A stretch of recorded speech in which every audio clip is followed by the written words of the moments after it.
लिखिए, ज़्यादा नहीं, 40 मिनट की करेंगे, फिर कुछ क्वेश्चन लेंगे।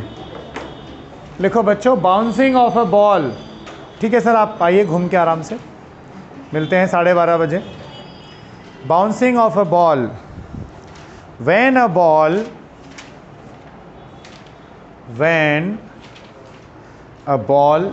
बॉल माने जानते हो बेटा क्या होता है? गेंद, जिससे हम खेलते हैं। When a ball is released from some height,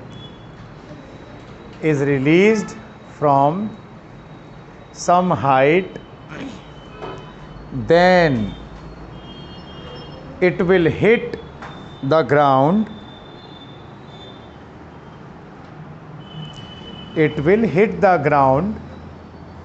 with certain speed.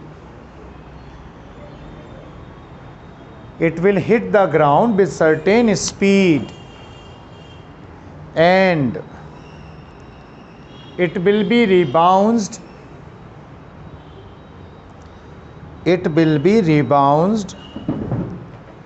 according to the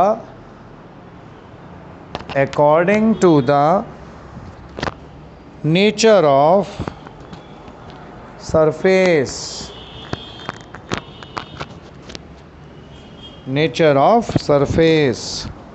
Means it depends upon coefficient of restitution.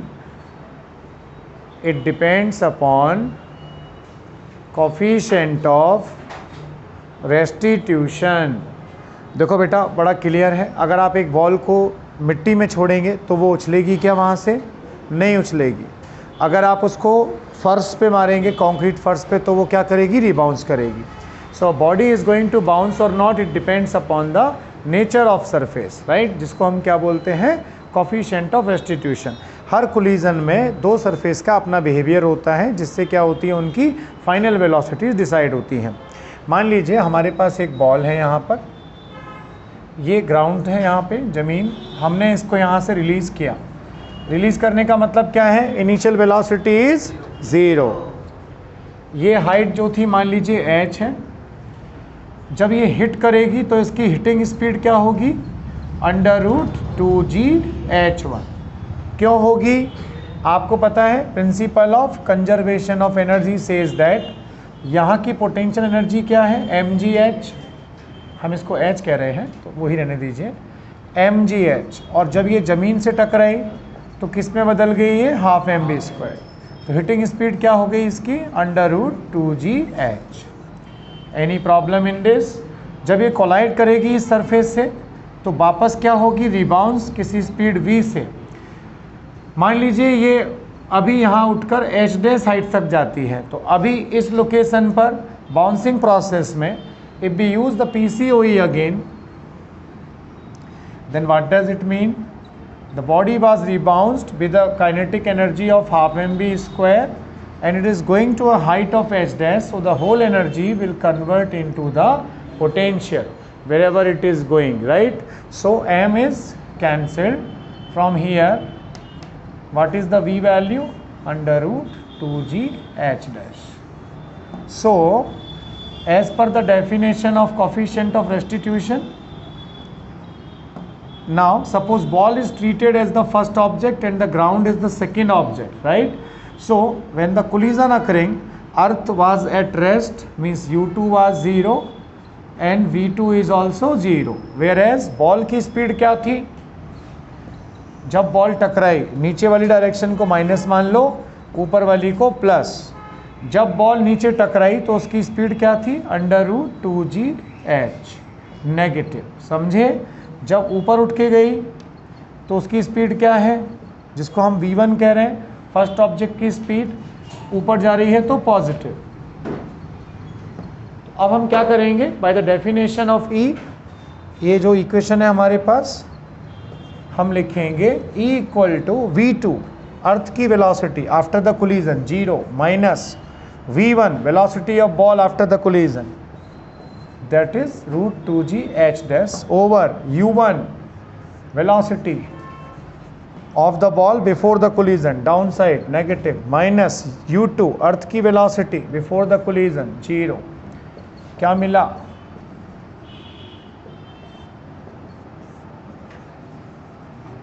Minus minus cancel, √2g cancel, under root h dash by h means E is h dash upon h.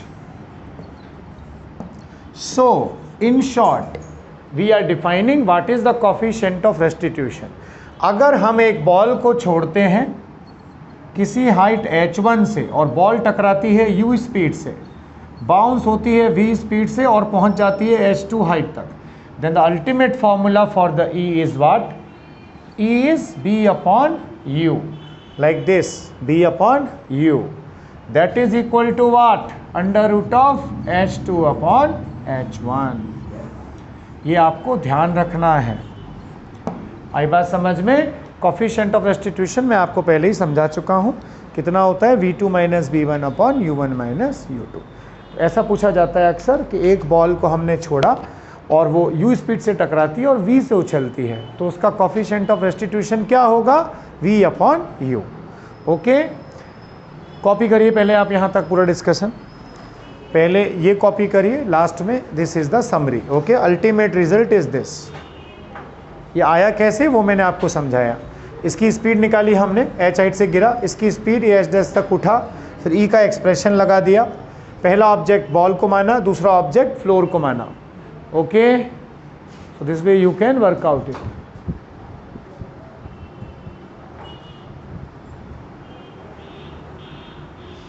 Copy करिए आराम से। बेटा आरती और सीमा तुम बीच में आए हो बेटा, है ना, तो तुम्हें हो सकता है थोड़ा सा दिक्कत आएगी समझने में। ऑब्वियस सी बात है, हम पिक्चर भी देखने जाते हैं बेटा, 3 से 4 बजे, 6 का शो है, हम 4 बजे जाते हैं थिएटर में, तो सिंपल सी बात है कि हमें थोड़ा समझ में नहीं आएगा। तो उसका इलाज क्या है? हमें नया शो देखना चाहिए, 6 से 9 की टिकट लेनी चाहिए या 12 से 3 की। तो 3 बजे हमारी क्लास होती है, नया बैच शुरू हुआ है बेटा, उसमें बेसिक है बिल्कुल, ट्रिग्नोमेट्री हम पढ़ा रहे हैं, आप उस बैच में ज्वाइन करें। इसमें तो कंटिन्यू करोगे आप, आपके 5 चैप्टर निकल गए हैं, इसमें आप साथ साथ चलेंगे हमारे, और जो निकला हुआ है उसको 3 से 4 में कवर करिए। वो कल ही शुरू हुआ है नया बैच, ठीक है।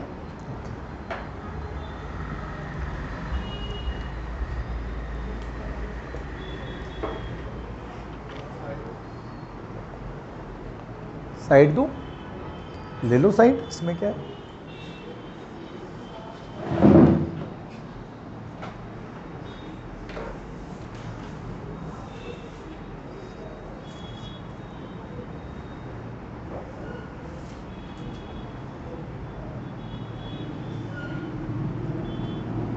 रसिका, सरवरी दोनों कहाँ हैं आज? तुम लोग कल एब्सेंट थे, क्यों? ये तुम्हारी नानी का घर है क्या बेटा? जब मन किया आ गए, जब मन किया नहीं आए। तबीयत खराब थी बेटा, तू अच्छे डॉक्टर को दिखा। अल्टरनेट डे पे तबीयत खराब हो रही है, क्या हो रही है? कोरोना वोरोना तो नहीं है जो छुप छुप के आ रहे, लुका छुपी खेल रहे हैं? और तुम्हें क्या हुआ सरवरी?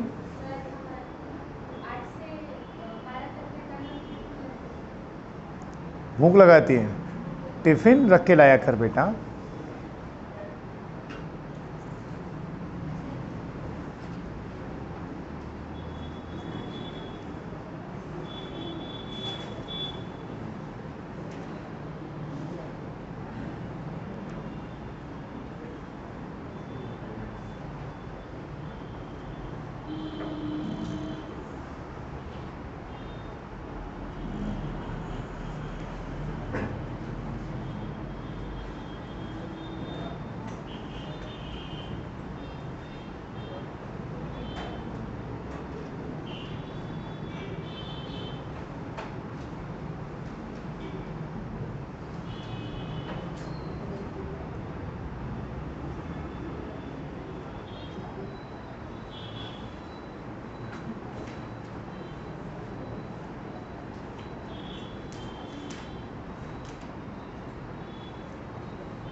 एक क्वेश्चन दूं आप सभी को? अभी लिख रही है गायत्री, लिखने दो इसको।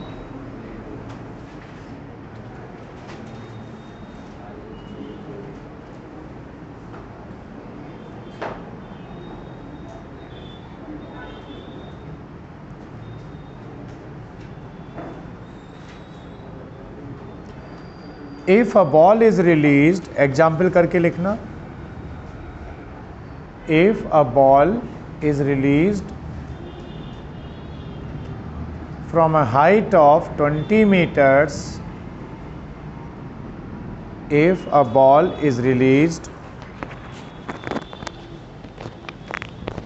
from a height of 20 meters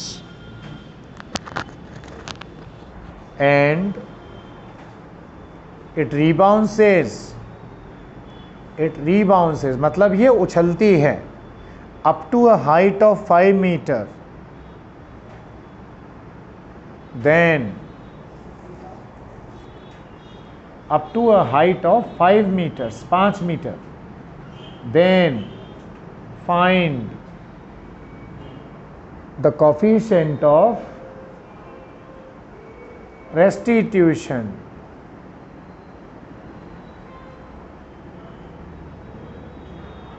Small e question mark. e की वैल्यू निकालिए, कम ऑन।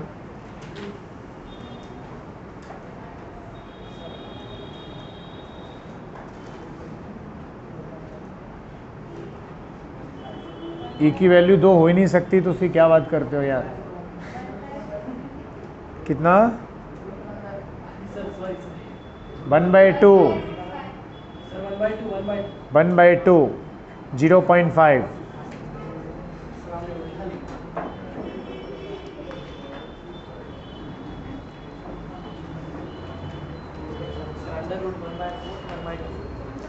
अरे बेटा अभी अभी तो बताया आपको, इतना कंफ्यूज क्यों हो? सुनो,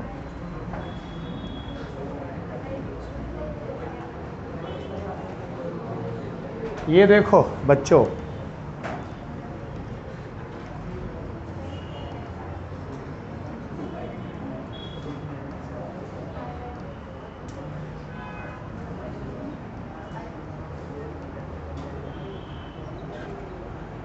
कितनी हाइट से छोड़ा हमने इसको? 20 मीटर्स, राइट। और ये कहाँ तक उछल रही है? 5 मीटर। ये है हमारा H2। हमने आपसे पूछा व्हाट इज द E, तो क्या करेंगे बताइए? अभी अभी बताया था बेटा, E is equal to √of H2 upon H1।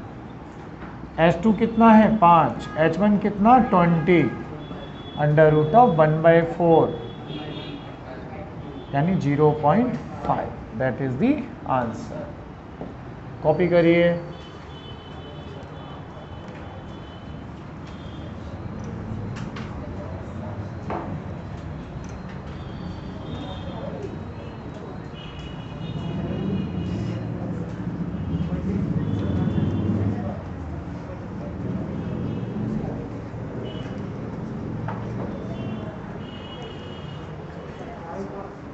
दूसरा क्वेश्चन लिखिए एक और।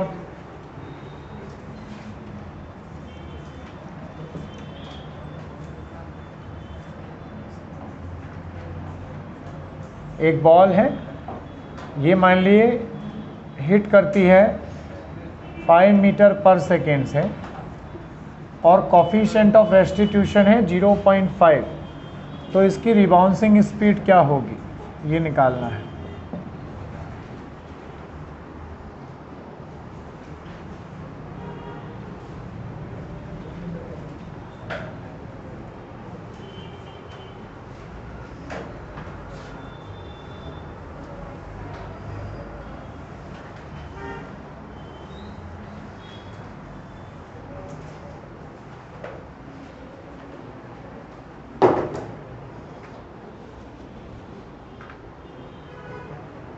क्या है आंसर? कहाँ है तुम्हारी सहेली, कहाँ गई?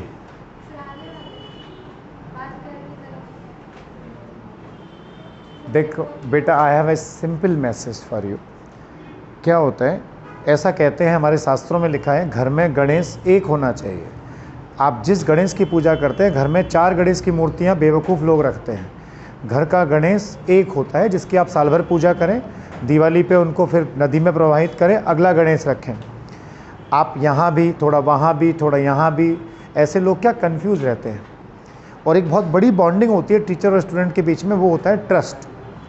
आप समझ रहे हो मेरी बात? ऐसे बहुत से बच्चे हैं जो बहुत हज़ारों किलोमीटर की दूरी पर रह के बेटा भरोसा करते हैं मेरा।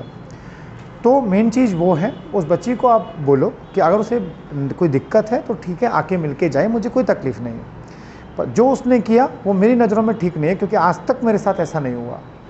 This is my first experience. आप समझ रहे हैं? तो इसलिए I feel bit like what is this going on, ऐसा है। ओके, अब सुनिए अगला सवाल। क्या आंसर आया इसका? बोलो वैल्यू। E बराबर कितना? V2 upon V1। V2 हमें निकालना है। V1 कितना है बच्चों? 5। E कितना है? 1/2।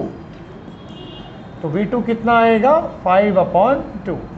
Means the rebouncing speed is 2.5 meter per second. यानी बॉडी किस स्पीड से रिबाउंस करेगी बेटा? हाफ। अब जरा ध्यान से सुनना इस बात को। इसका मतलब जब कभी भी हमें कोलिजन का सवाल मिलेगा, कोई भी बॉल ज़मीन से टकराएगी u स्पीड से, और e हमें दे रखा है कोफिशिएंट ऑफ रेस्टिट्यूशन, तो इसकी बाउंसिंग स्पीड क्या होगी? u। Because you know what is the e? Bouncing over hitting. तो b कितना हो जाएगा? e। ये आप कॉपी करें, इस पे मैं 2 सवाल लूँगा अभी। अगर u से टकराई ज़मीन पर तो कितने से उछलेगी? eu से। ओके,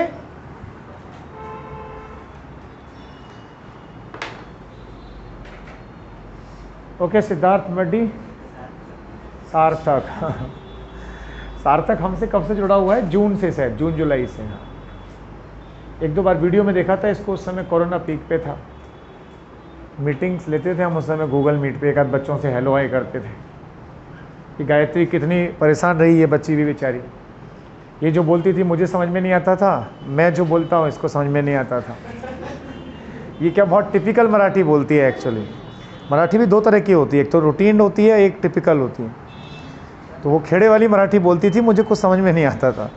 ये भेजती थी डाउट, मैं पहले तो उसको समझूँ कि पूछ क्या रही है, फिर उसको टाइप करके भेजूँ, तो बड़ी दिक्कत आती थी। इसको भी मैंने कन्विंस करके फिर यहाँ बुला लिया, तू आजा बेटा यहाँ पढ़ ऐसे। अच्छा, अब एक सवाल लेंगे, प्रोजेक्टाइल के साथ इसकी मिक्सिंग करेंगे।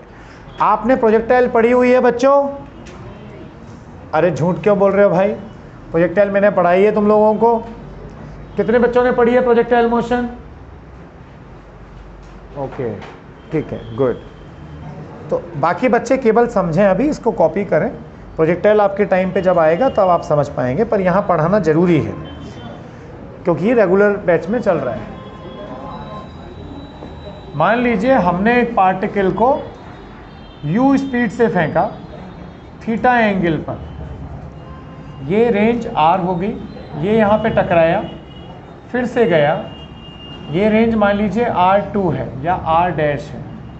हमसे पूछा गया कि r डैश की वैल्यू बताइए अगर इसके जो कंपोनेंट्स हैं वो क्या हैं?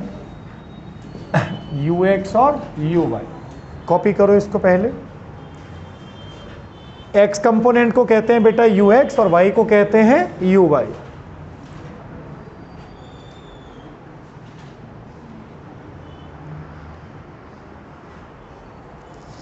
बॉल को फेंका, ये x, ये y, ये जिस स्पीड से फेंका उसी स्पीड से टकरा रही है। अगली बार ये फिर उछली तो कितना दूर टकराएगी, ये हमें निकालना है।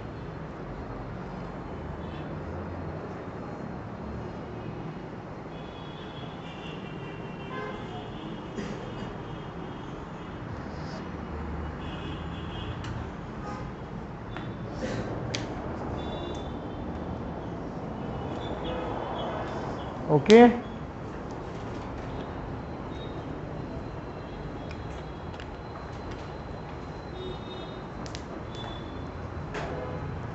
अब सुनिए बेटा, पेन नीचे रखिए। आप चाहे नए हैं चाहे पुराने हैं, इसको समझिए। इसको कहते हैं प्रोजेक्टाइल मोशन।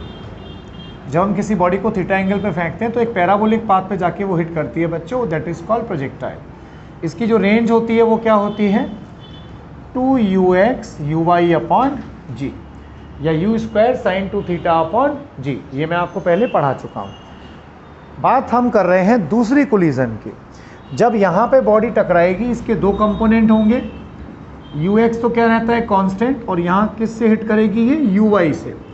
जब इसकी रिबाउंसिंग होगी तो अभी y कंपोनेंट कितना हो जाएगा, euy, क्योंकि कोफिशिएंट ऑफ रेस्टिट्यूशन क्या दे रखा है, मान लो कोलिजन का a। तो वर्टिकल में किस स्पीड से हिट किया इसने, uy से। बाउंसिंग किससे होगी, euy से। तो नई रेंज क्या आएगी, 2 ux तो सेम रहता है इनटू ये vy कंपोनेंट जो अब vy हो गया अपॉन जी, कितना 2ux euy upon g, which is again e times of, ये क्या है, इनिशियल रेंज यहाँ से यहाँ तक,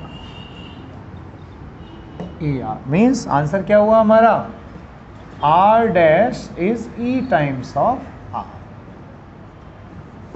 ओके, कॉपी करिए इसको। तो अगर वो पूछे यहाँ से यहाँ तक की दूरी क्या होगी, इसको कहें OP and Q। So what is the OP, या OQ is OP plus PQ। OP क्या है R, और ये कितना है ER। So what is the answer, 1 plus A, that's the answer.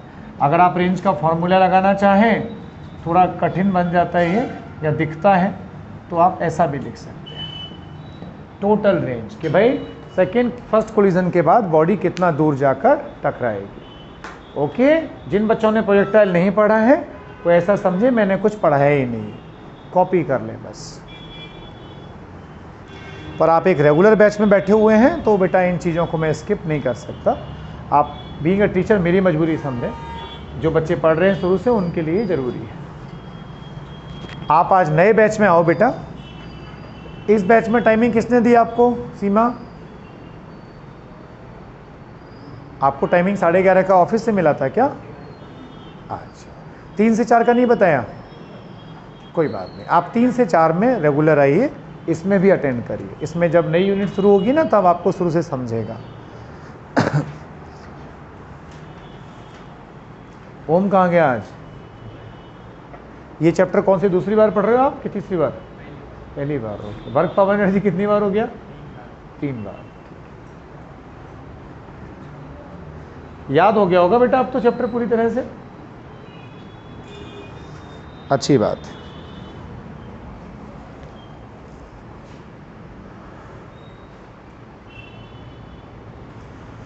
छुट्टी बहुत मारती है रसिका।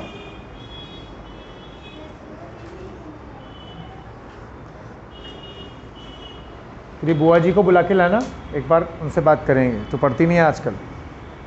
संडे को एग्ज़ाम है भाई, सिलेबस बताइए क्या रखा जाए। हाँ हाँ, एग्ज़ाम तो रहेगा इस वीक। नहीं, सर्कुलर मोशन रखते हैं इस बार। ओके, सारा आपको पढ़ा रखा है, असाइनमेंट भी चाहो तो डिस्कस कर लें सर्कुलर मोशन का। अभी मिला ही नहीं है क्या? एनएलएम तो हो गया ना अपना, अभी सर्कुलर मोशन का ही नंबर है, तो आज दिलवा देंगे आपको। मिटा दिया जाए? नहीं, सर्कुलर मोशन पहले, सीक्वेंस में चलेंगे। संडे का syllabus circular motion, horizontal as well as vertical circular motion. ठीक है बच्चों, अब लिखेंगे इसमें अगला हेडिंग। देखिए, तो ये बॉल की एप्लीकेशन चल रही है कि जब सक्सेसिव कोलिजन्स होती है बॉल कैसे रिबाउंस होती है, कहाँ टकराती है। लिखिए, total distance covered by a bouncing ball, total distance covered by a bouncing ball and total time taken by it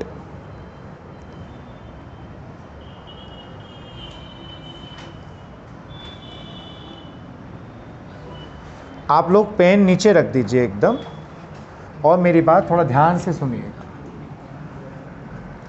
अगर मान लीजिए हम एक आइडियल कंडीशन लेते हैं और एक बॉल को किसी हाइट से छोड़ के रख देते हैं, तो बॉल क्या होगी, उछलती रहेगी बार बार बार बार। ठीक है, ये कब रुकेगी डिपेंड करता है ई के ऊपर। इसको कहते हैं like first collision, second collision, successive collision कहना ज़्यादा ठीक है। एच हाइट से छोड़ा, रिबाउंस हुई, फिर हिट हुई, फिर रिबाउंस हुई, फिर hitting, rebouncing, hitting, rebouncing, hitting, rebouncing. Process will go on to the infinity. Ball उछलेगी, नीचे आएगी, फिर उछलेगी, नीचे आएगी, उछलेगी, नीचे आएगी। ये प्रोसेस क्या होगा, चलता रहेगा। इस पे सवाल आता है हमारे एग्जाम में कि भाई टोटल डिस्टेंस कितना कवर करेगी बॉल अगर हमने इसको एच हाइट से छोड़ा। तो बेटा 3 रिजल्ट हमें ध्यान रखने हैं। पहला, velocity after the nth bouncing v equal to e power n into u. जैसे पहली बाउंसिंग जब हुई तो स्पीड क्या है, ई यू, बताया था ना।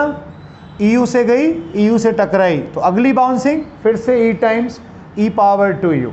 तो first, second, third, nth bouncing के बाद वेलोसिटी क्या होगी उसकी, E power n into you.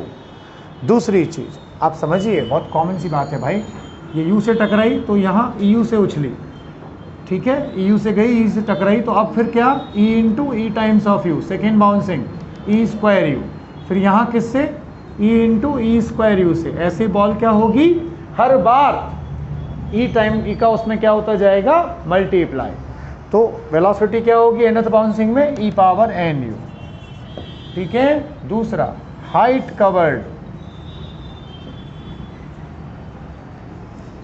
बेटा सीधा सीधा फॉर्मूला है, S2 is E power 2n into H in nth bouncing, covered in nth bouncing. इसका मतलब क्या है, देखिए ई क्या था, under root of S2 bye H1 था कि नहीं। अगर हम स्क्वायर कर दें तो E square is how much, H2 by H1। तो H2 कितना आया था, ई स्क्वायर बाय H1। यानी पहली बाउंसिंग के बाद बॉल कितना ऊपर गई है, अगर हम इसको H2 कह रहे हैं तो ई स्क्वायर H1। अगली दूसरी बाउंसिंग के बाद ई पावर 4, तीसरी के बाद ई पावर 6। समझे। तो ये जनरल फॉर्मूला हो गया कि पहली बाउंसिंग के बाद कितनी हाइट कवर करेगी, इतनी, 2h। अगली अगर कोई पूछे थर्ड बाउंसिंग के बाद 1 2 3, तो ये हाइट क्या होगी, ई पावर 6 इंटू H1। H1 क्या है, ओरिजिनल हाइट। ओके, सो पहला रिजल्ट समझिए, टोटल डिस्टेंस। अब भाई डिस्टेंस में तो बड़ा लफड़ा है, यहाँ से यहाँ तक पहले गिरी, h मान लेते हैं, not a problem, h plus उछलने वाली हाइट को अगर हम मान लें h1, तो h1 ऊपर गई, मतलब इसका फोटो ही अलग बना लेते हैं अपन, 1 मिनट। वो एक जनरल है जिसमें हमने वैल्यूज़ अलग ली हैं। हमने इसको h से छोड़ा, h1 ये उछल रही है, h1 गई फिर वापस आई, फिर h2 उछलेगी और h2 नीचे आएगी। तो टोटल डिस्टेंस कितना, h प्लस बॉल का जाना वापस आना कितना, 2h1, फिर अगला कितना, 2h2 and so on. Is this और नॉट। तो टोटल डिस्टेंस कितना, h plus 2 e square H plus 2 E power 4h and so on. ये क्या बन गई, एक सीरीज बन गई बच्चों। यहाँ से क्या मिलता है हमें, d is equal to h plus 2 e square h 1 plus e square plus e power 4।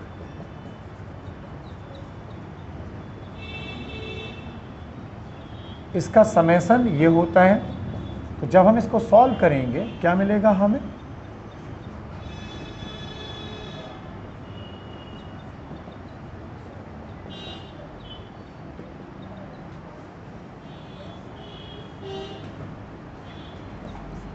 That is the answer कि बॉल टोटल कितना डिस्टेंस कवर करेगी S times of 1 + e² upon 1 - e²। बेटा मुझे पूरा भरोसा है कि तुमने मैथ वैथ पढ़ी नहीं होगी, ना ही तुम्हारे मास्टर ने पढ़ाई होगी 10th क्लास में। तो एक चीज समझ लीजिए, एक सीरीज होती है, इसको कहते हैं ज्योमेट्रिक प्रोग्रेशन, ये इनफाइनाइट सीरीज। इसका जो समेशन यानी टोटल एडिशन जो होता है वो क्या होता है, a अपॉन 1 - r, जहां पर a क्या होता है फर्स्ट टर्म और r क्या होता है कॉमन रेशियो। जैसे 2 + 4 + 8 + 16 + 32 + 64 + 128 + 256, इसमें एक चीज़ कॉमन है, 2 दूनी 4, 4 दूनी 8, 8 दूनी 16, 16 दूनी 32, 32 दूनी 64। तो कॉमन रेशो आ रहा है कि नहीं, हर टर्म क्या होती जा रही है ट्वाइस। अरे भाई ऐसा क्या देख रहे हो, सीरीज नहीं पढ़ी क्या कभी, मैथ्स में है कि नहीं है। तो वो ज्योमेट्रिक प्रोग्रेशन होती है, जैसे ये 2, ये 4, 6, तो हर बार टर्म क्या हो रही है बढ़ रही है।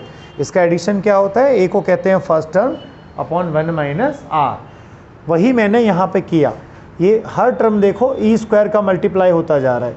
फर्स्ट टर्म क्या है a 1 अपॉन 1 - r क्या है e²। ये हमने h कॉमन लिया, इसको एलसीएम लेके इधर लाए तो 1 - e² से एक कट गया, ये हमारा टोटल डिस्टेंस। लॉजिक क्या है बॉल जब उछलती है और उछलते उछलते चलती चली जा रही है तो टोटल डिस्टेंस कितना कवर करेगी, that is given by this formula. Okay, copy करो यहाँ तक। ये तीनों रिजल्ट ध्यान रखना, सवाल आते हैं डायरेक्ट इस पे, ये फॉर्मूला याद होना चाहिए बेटा। ये ड्राइव करने को डिफिकल्ट है, पर तुम्हें क्या याद रखना है, केवल ये लास्ट वाला। ओके, कहते हैं ना क्या किया कैसे किया उससे मतलब नहीं है, जो निकल के आया तुम्हारे लिए वो ये है, ये तुम्हें ध्यान रखना है। ओके, पर मालूम होना चाहिए कि आया कैसे।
एक क्वेश्चन दूंगा, इस पे मैं आपको अभी, आप पहले लिख लें चारों रिजल्ट जिससे आपको याद हो जाएंगे।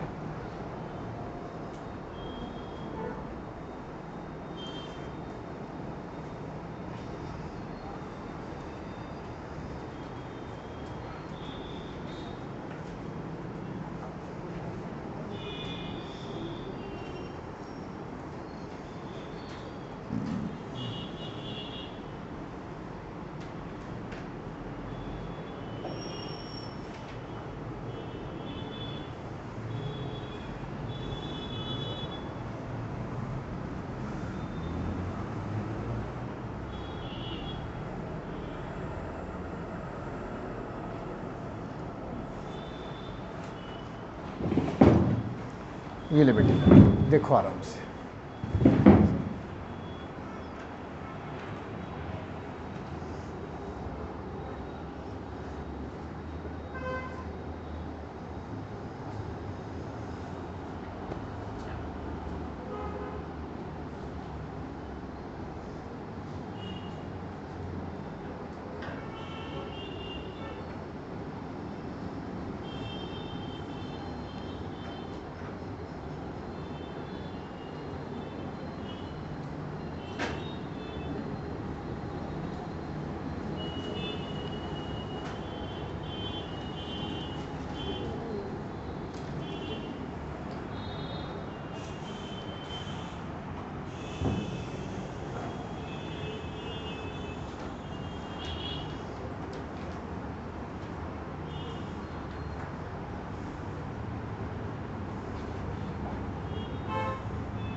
हो गया बेटा? अरे आ गया। लिखिए, solve the following.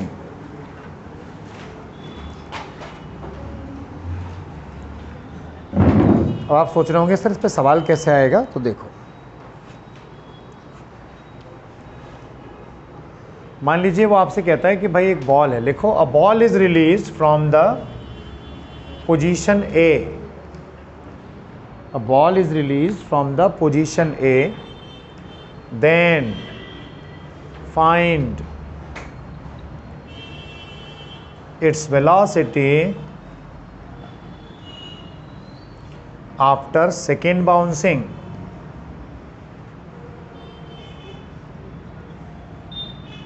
Its height after second bouncing. Velocity after second bouncing and height after third bouncing कर दीजिए, third bouncing, and total distance traveled by it.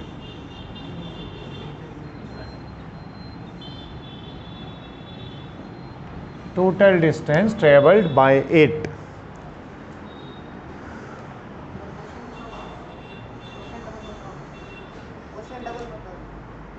दोबारा लिखो, a ball is released from A, this location is named as A, then find the velocity after second bouncing, its height after third bouncing and total distance traveled by it. कि total कितना चलेगी। अब जो हमने last 10 minute में पूरा discussion किया बेटा, उसका कंक्लूजन ये है कि सवाल आएगा इस तरह से। सबसे पहली चीज, आंसर ऑफ 1 क्या पूछा है उसने? वेलोसिटी आफ्टर कौन सा बाउंसिंग? सेकेंड। तो nth बाउंसिंग के बाद स्पीड क्या है? e power n into you लिखा रखा था, तो e power n into you after nth bouncing. तो हमें चाहिए सेकेंड बाउंसिंग के बाद। अब जरा देखिएगा u क्या होता है? हिटिंग स्पीड कितनी आएगी? √2gs। तो हम लिखेंगे हियर u कितना? 2 इंटू जी। हाइट कितनी हाइट से छोड़ा है? 5 से, तो 10 metre per second. So v is e की वैल्यू दी नहीं है क्या अपने को? दे देते हैं, लाइक 1/2। तो कितना? e square 2.5 meter per second. अब सुनिए इसका मतलब क्या है। ये पहली बाउंसिंग, यहाँ दूसरी बाउंसिंग, तो ये वाली स्पीड आ गई अपने पास। सेकेंड बाउंसिंग के बाद कितने से उछल रही है ये? 2.5 से। कोई परेशानी? पहला आंसर। सेकेंड क्या पूछा है बेटा, बताओ जरा? Height after third bouncing. Yes, तो उसका फॉर्मूला दे रखा है आपको सीधा मैंने, देखो सेकेंड वाला। nth बाउंसिंग के बाद हाइट क्या है? e power 2n into h। Very good. Second answer क्या हुआ भाई? nth बाउंसिंग के बाद हाइट का formula e power 2n into h। तो सेकेंड बाउंसिंग बोले तो क्या हुआ? First, second, third. इसके बाद जो हाइट आ रही है h3, ये निकालनी है हमें। तो n की वैल्यू 3 लगाइए, तो ये कितना आया? h 5 into 1/2 to the power 6। बहुत छोटी हाइट आएगी, जो भी आता है उसको सॉल्व कर लीजिए। 5/64 बेटा, 5/64 कितना आएगा? जरा कैलसी से कैलकुलेट करो। बहुत छोटी हाइट आएगी, 1 मिनट। हाँ, अरे कुछ तो भी आएगा भाई, नॉन जीरो थोड़ी है। बॉल तो उछलती रहती है ना गिरने के बाद। अगर एयर फ्रिक्शन ना हो ना तो वो अनंत काल तक उछलती रहेगी। 0.078 और लाइक 0.08 मीटर। कॉपी करिए।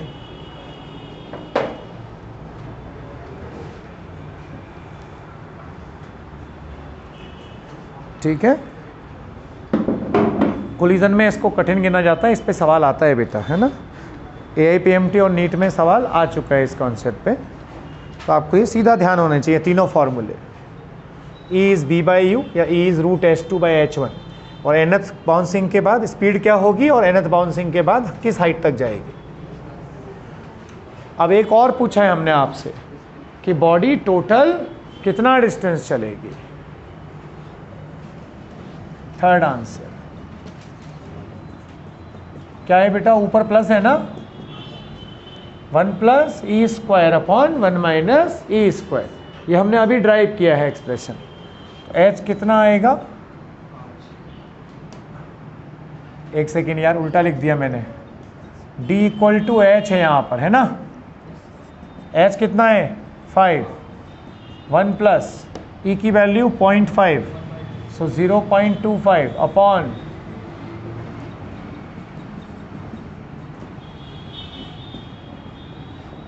25 5 जा 25 3 जा 25 अपॉन 3 यानी 8.34 मीटर्स आंसर।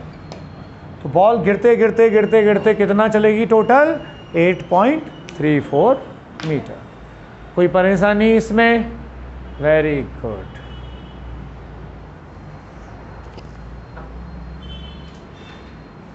समझ में आया? गुड, ठीक है। थोड़ा सा डेरिवेशन कठिन है, पर जो रिजल्ट्स हैं वो बड़े आसान हैं, आपको सीधे ध्यान रखने हैं। यू से गिरी, वी से उछली, तो ई कितना? We by you. एच से गिराई, एच डैश तक गई, तो एच डैश कितना? E square H. And bouncing के बाद स्पीड कितनी? E power N. और एंड बाउंसिंग के बाद हाइट कितनी? E power 2n into H. Total distance कितना चलेगी रुकने से पहले? ये वाला, ठीक है। अब लिखिए शिफ्टिंग ऑफ बोट। ये मैं आपको हालांकि पहले बता चुका हूं, पर एक क्वेश्चन लेता हूं आपके लिए।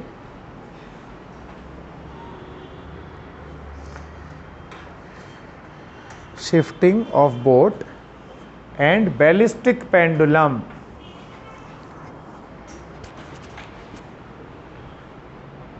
Shifting of boat and ballistic pendulum. तो सबसे पहले हम बैलिस्टिक पेंडुलम पढ़ेंगे।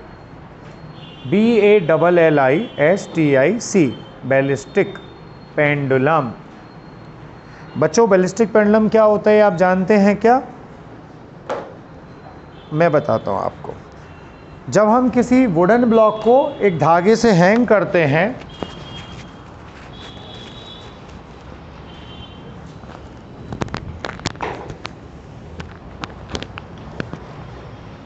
तो क्या होता है, अगर हम उसमें एक बुलेट फायर करें तो बुलेट क्या होगी? उसके अंदर चली जाती है, राइट, और पूरा सिस्टम ऊपर उठ जाता है। उसको बोलते हैं बैलिस्टिक पेंडुलम। हमसे पूछा जाता है कि भाई बुलेट की स्पीड क्या है, तो कैसे इस्तेमाल करेंगे सुनिए। मान लो बच्चों, हमारे पास एक वुडन ब्लॉक है, लकड़ी का गुटका, इसका मास कैपिटल M है, इस धागे की लेंथ L है। The topic is called ballistic pendulum. We are firing a bullet in it with the speed of u, it's just going inside and embedded in it, then combined system will rise with the VC velocity. So what happens? The entire system lifts up to a height of h suppose. ठीक है, तो हमसे ये पूछा गया कि bullet की speed बताइए अगर पूरा सिस्टम कितनी हाइट तक उड़ जाता है? h हाइट तक। एक लकड़ी का गुटका था, इसमें हमने गोली मारी, डिशकियाँ ऐसे करके, गोली अंदर गई गुटके के और पूरा गुटका ऊपर उठ गया, राइट। तो सबसे पहली चीज़ क्या लगाएंगे हम? PCOM, principle of conservation of momentum. सबसे पहले किसके पास था मोमेंटम? बुलेट का, MU। ये तो केवल हैंग हो रखा था बेचारा, इसका 0। कोलिजन के जस्ट बाद जब बुलेट इसके अंदर चली गई, टोटल मास, ये कंबाइंड वेलोसिटी, किस वेलोसिटी से उठेगा system? MU upon M plus M। नए बच्चे समझ लें, मास इंटू वेलोसिटी को कहते हैं मोमेंटम। तो इसका मास M था, वेलोसिटी U थी, MU। इसका 0 था क्योंकि ये रेस्ट पे था। कोलिजन के बाद ये इसके अंदर गया, दोनों कंबाइंड हो गए, तो मास हो गया M प्लस M। सिस्टम चलने लगा कॉमन वेलोसिटी से, तो ये हमारा फाइनल मोमेंटम। अब दूसरी चीज़ क्या चाहिए हमें? Energy conservation.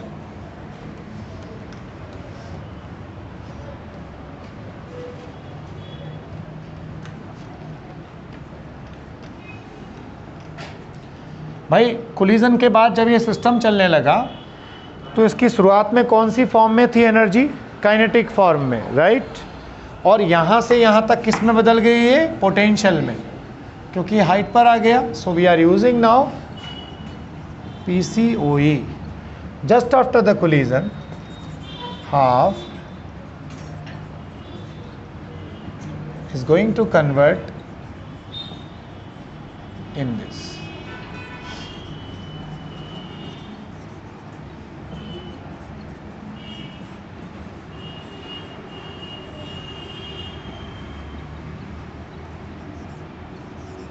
तो ये भी BC है और ये भी BC है, 1 और 2 दोनों सेम है, तो हम राइट साइड को कंपेयर कर सकते हैं।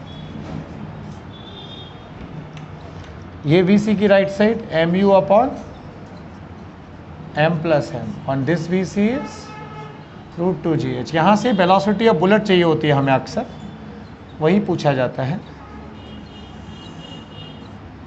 तो कितना आ गया?